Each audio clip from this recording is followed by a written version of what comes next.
So the Thunder and the Celtics had tied the series against the Heat and the Spurs. What would they do next?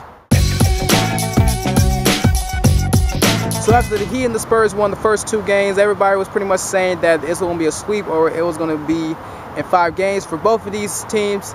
And pretty much, you know, people were thinking maybe the Celtics don't have a shot because they're old and they just can't do anymore and it's probably going to be their last year together and whatnot.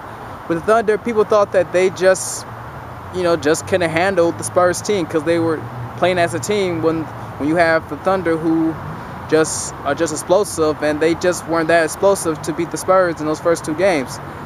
And then all of a sudden, they won Game 3 and 4 for the Thunder and the Celtics. And now all of a sudden, it becomes a different series. You know, people are thinking that maybe the Thunder do have a chance to win the series, and the Celtics, you know, everybody wants to claim that they're old, that they're done, that they can't do anymore, they can't go for a championship again, but the Celtics, they just don't look that old at all. And to be honest, should the Heat and the Spurs be concerned? They should be concerned. They really should be concerned, because with the Spurs, I mean, we all know that the last time they had a 20-game winning streak, they lost 2 games after that with the Jazz and the Lakers. Now it's the same picture. They won 20 games straight, and they lost to the Thunder twice in a row. Now I know that's going to come to, oh well, they're getting old, they just can't do it, they're not going to go to the NBA Finals, and everybody's pretty much going to join the Thunder bandwagon. As always, there's nothing new. Everybody has to back down on the Thunder, and then when they win 2 games, they're going to start going back to the bandwagon once again. But other than that, you know, the Spurs, it's going to be a different mindset for them. I mean, it's just we have never seen the Spurs like this ever.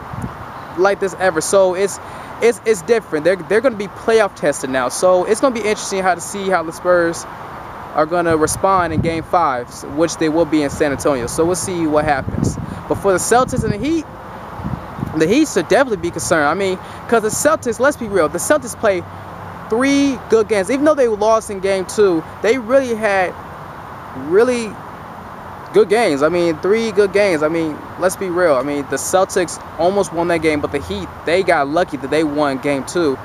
The Heat didn't look like themselves in Game 3, and the Celtics won that. And Game 4, once again, in clutch situations, the Miami Heat just couldn't get it done. And it's been like that in the playoffs for a while. You know, for the last 2 years, it's been like that.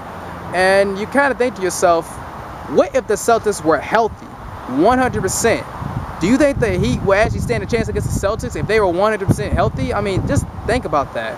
I mean, I think it would be a different series if the Celtics were healthy. But let's see what happens. The Heat, let's see how they respond in Game 5. I mean, they're going to be in Miami, so we'll see how things go. But if it was me, who I think will win in Game 5 for the Heat, Celtics, and for the Thunder, Spurs, I'm going with the Spurs in Game 5. I'm going with the Celtics in Game 5 as well.